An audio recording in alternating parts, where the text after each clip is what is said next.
हंगामेदार रहा विधानसभा शीतकालीन सत्र का पहला दिन। कांग्रेस विधायक ने विपक्ष के रवैये पर खड़े किए सवाल। का विपक्ष को दिखाना चाहिए था संयम। एचपीएसएससी भर्ती परीक्षाओं पर उठ रहा सवाल। सीएम ने आयोग में सुधार की बताई आवश्यकता। सुधार के लिए हाई पावर कमेटी का किया गया गठन। धर्मशाला से राज्य स्तरीय हाथ से हाथ जोड़ो अभियान का शुभारंभ। सीएम सुक्खू समेत कांग्रेस के कई दिग्गज नेता रहे मौजूद। बिलासपुर एम्स निर्माण के दूसरे फेज की तैयारी शुरू। निर्माण कार्य कर रही कंपनी और केंद्र सरकार के बीच चल रही बातचीत। 800 करोड़ की लागत से होगा दूसरे फेज का निर्माण। और विंटर कार्निवाल में वाद्य यंत्र प्रतियोगिता का आयोजन। वाद्य यंत्रों की धुन पर गूंज उठी मनु की नगरी मनाली। नमस्कार, हिमाचल की खबरों में आप सभी का स्वागत है और मैं हूं आपके साथ प्रियव्रत दीक्षित। चलिए खबरों की शुरुआत कर लेते हैं। विधानसभा का शीतकालीन सत्र आज तपोवन में 11 बजे शुरू हुआ और सत्र शुरू होते ही पूर्व मुख्यमंत्री जयराम ठाकुर ने संस्थानों के बंद होने का मुद्दा उठाया, जिस पर सदन में कुछ देर तक शोर शराबा भी हुआ और वहीं सत्ता पक्ष से विधायक खड़े होकर इसका जवाब देने लगे और प्रोटेम स्पीकर के सदन की कार्रवाई आगे बढ़ाने का अनुरोध किए जाने पर विपक्ष शांत हुआ और सत्र में सबसे पहले मुख्यमंत्री सुखविंदर सिंह सुक्खू को प्रोटेम स्पीकर चंद्र कुमार ने शपथ दिलाई और उसके बाद उप मुख्यमंत्री मुकेश अग्निहोत्री ने शपथ ली और जिसके बाद नेता प्रतिपक्ष जयराम ठाकुर को शपथ दिलाई गई। और वहीं आपको बता दें कि 3 दिनों के सत्र के हंगामेदार होने के आसार हैं।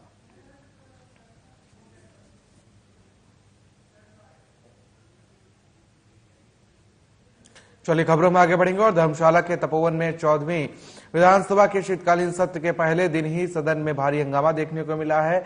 शपथ से पहले ही विपक्ष ने सरकार के खिलाफ मोर्चा खोल दिया है। शपथ के बाद पूर्व मुख्यमंत्री और नेता विपक्ष जयराम ठाकुर बेहद आक्रामक रूप में दिखाई दिए और उन्होंने सरकार पर निशाना साधते हुए कहा कि ऐसा पहली बार हुआ है कि सरकार के गठन के 10 दिनों के अंदर ही लोग सड़कों पर उतर आए। और ठाकुर ने कहा कि इससे पहले भी प्रदेश में 6 सीएम रह चुके हैं, लेकिन आज तक हिमाचल के इतिहास में ऐसा नहीं हुआ है। उन्होंने कहा कि सरकार अगर कोई भी निर्णय राजनीतिक प्रतिशोध से लेगी तो उसका विरोध किया जाएगा।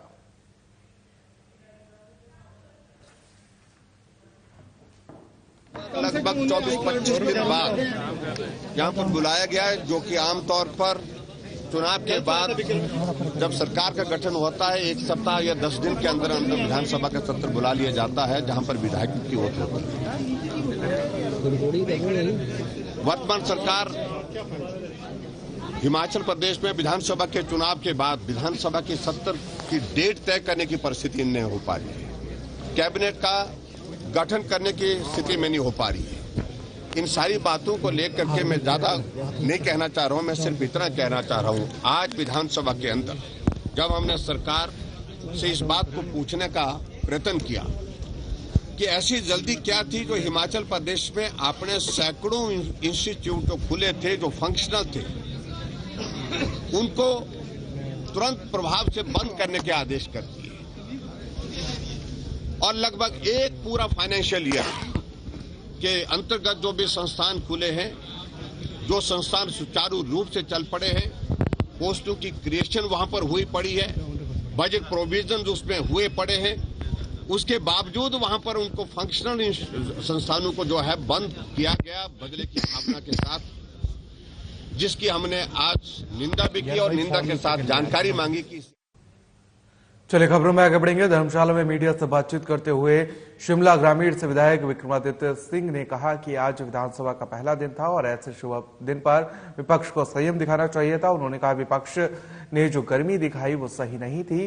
विपक्ष के पास 5 साल हैं और उन्हें अपनी बात कहने का पूरा मौका मिलेगा। लोगों की तालियां बजाने पर विक्रमादित्य सिंह ने कहा कि ऐसा नहीं होना चाहिए। प्रोटेम स्पीकर ने लोगों से ऐसा नहीं करने का आग्रह किया है। उनसे जब प्रश्न पूछा गया कि कांग्रेस द्वारा नामित स्पीकर के नाम पर नेता विपक्ष ने भी सहमति जताई है, तो उन्होंने कहा कि अगर इसी तरह विपक्ष सरकार के फैसले पर सहमति जताता रहा तो वो भी जयराम ठाकुर को जय श्री राम कहेंगे।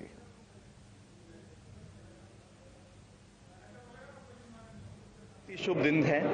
आज सारे विधायक जो फिर से चुनकर आए हैं या जो नई पहली बारी चुनकर आए हैं, सबके लिए आज एक बहुत शुभ दिन है। हिमाचल की लोकतांत्रिक प्रणाली के लिए बहुत शुभ दिन है और आज केवल शपथ ग्रहण समारोह जो है वो नए विधायकों का होना था। उस उपलक्ष्य में जिस तरीके से विपक्ष ने आज जो गर्मी दिखाई है वो मुझे लगता है कि सही नहीं है। जब पूर्व मुख्यमंत्री जयराम ठाकुर जी मुख्यमंत्री थे तो हमको, जो हम युवा विधायक थे, हमको हमेशा नसीहत देते रहते थे कि आप संयम रखें, आप धैर्य रखिए।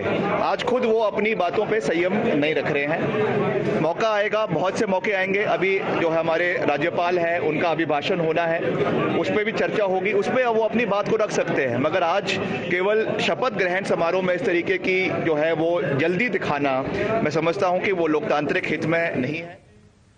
चलिए खबरों में आगे बढ़ेंगे और मुख्यमंत्री सुखविंदर सुक्खू ने आज कांगड़ा जिले के धर्मशाला में बात की जाए तो धर्मशाला से राज्य स्तरीय हाथ से हाथ जोड़ो अभियान का शुभारंभ किया है और इस अवसर पर सांसद और प्रदेश कांग्रेस अध्यक्ष प्रतिभा सिंह और अन्य कांग्रेस के नेता विशेष रूप से मौजूद रहे। इस अवसर पर मुख्यमंत्री ने कहा कि अभियान कांग्रेस के वरिष्ठ नेता राहुल गांधी की सफल भारत जोड़ो यात्रा का विस्तारित रूप है। उन्होंने कहा कि यह अभियान पूरे राज्य में 26 जनवरी 2023 से शुरू होगा और 2 महीने तक गांव और खंड स्तर तक पहुंचेगा, जिसके तहत हर गांव में कम से कम एक बैठक सुनिश्चित की जाएगी। सुखविंदर सिंह सुक्खू ने कहा कि इस अभियान को विस्तृत रूप से प्रचारित करने के लिए आउटडोर विज्ञापन की रणनीति बनाई जाए और इसके प्रचार में इलेक्ट्रॉनिक और प्रिंट मीडिया को भी व्यापक रूप से शामिल किया जाए।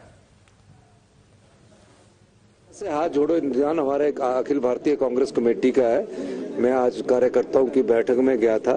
वो एक जो देश में नफरत की बात पनपी है, जो राहुल गांधी ने नफरत छोड़ो भारत जोड़ो यात्रा का शुभारंभ किया है, उस संदर्भ में अगला जो हमारे अभियान की है वो हाथ से हाथ जोड़ो, यानी कि दिल से दिल जोड़ो, हाथ से हाथ जोड़ो। इस अभियान का शुरुआत आज हिमाचल प्रदेश में हुई है, तो उसका मैंने आज शुभारंभ किया है। सर, लगातार विपक्ष मांग कर रहा है कि जो है मंत्रिमंडल का गठन सरकार कर नहीं पाई है और डिनोटिफाई करने के लिए पहल कर रही है और कहीं न कहीं बदला बदले की भावना से जो है वो कार्य जो है वो सत्ता में आते ही 25 दिन की सरकार कर रही है। नहीं, मंत्रिमंडल तो हमारा अधिकार है, विपक्ष को बोलने का अधिकार है, उनके पास बोलने को कुछ नहीं। चलिए खबरों में आगे बढ़ेंगे। हिमाचल प्रदेश कर्मचारी चयन आयोग भर्ती परीक्षाओं पर बार बार सवाल उठ रहे हैं और इससे निपटने के लिए मुख्यमंत्री सुखविंदर सिंह सुक्खू की सरकार ने पूरी तैयारी कर ली है।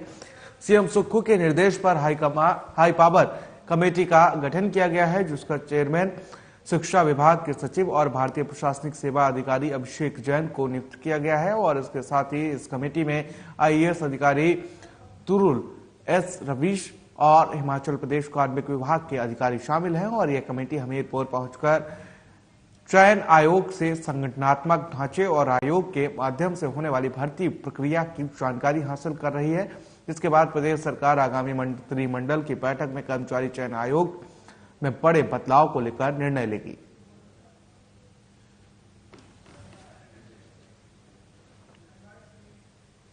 चलिए खबरों में आगे बढ़ेंगे और बिलासपुर में अखिल भारतीय आयुर्विज्ञान संस्थान के दूसरे फेज का निर्माण करीब 800 करोड़ रुपए से किया जाएगा और आपको बता दें कि इसके लिए एम्स का निर्माण कर रही कंपनी और केंद्र सरकार के बीच बातचीत चल रही है। हालांकि अभी तय नहीं हुआ है कि वर्तमान कंपनी ही दूसरे फेज का कार्य करेगी या नहीं। पहले फेज का कार्य पूरा होने के बाद ही दूसरे फेज का कार्य शुरू किया जाएगा। बिलासपुर एम्स के उप निदेशक लेफ्टिनेंट कर्नल राकेश कुमार ने बताया कि पहला चरण 150 बेड से शुरू किया था और वर्तमान में संस्थान में बिस्तरों की संख्या 250 तक बढ़ा दी गई है और 31 जनवरी तक 350 करने का लक्ष्य रखा गया है।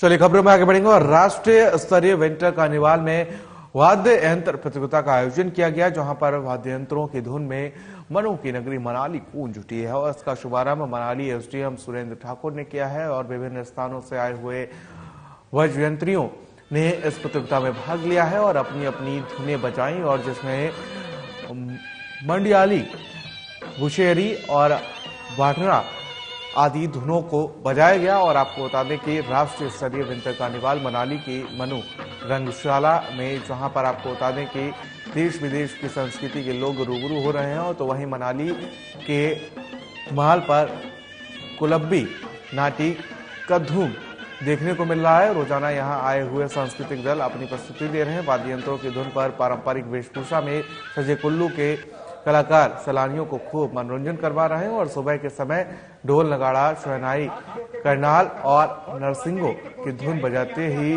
कार्निवाल का आगाज हो रहा है। और इस सुरीली वाद्य यंत्र की धुन से मनाली का माहौल देवमय हो गया है।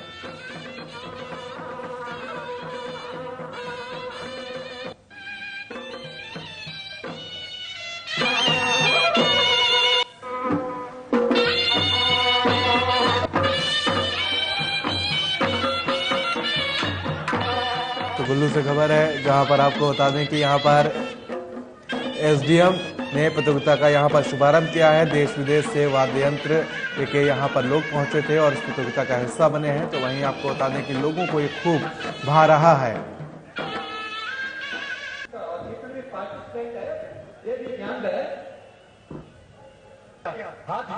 बिल्कुल सही कहा आपने। आजकल जो है बहुत सारे टूरिस्ट भी मनाली आए हुए हैं एंड जो महानाटी थी, महानाटी में जो है वो लोग भी पार्टिसिपेट कर रहे थे। वो लोग भी उसके वीडियोस बना रहे थे, उसको लाइव भी कर रहे थे।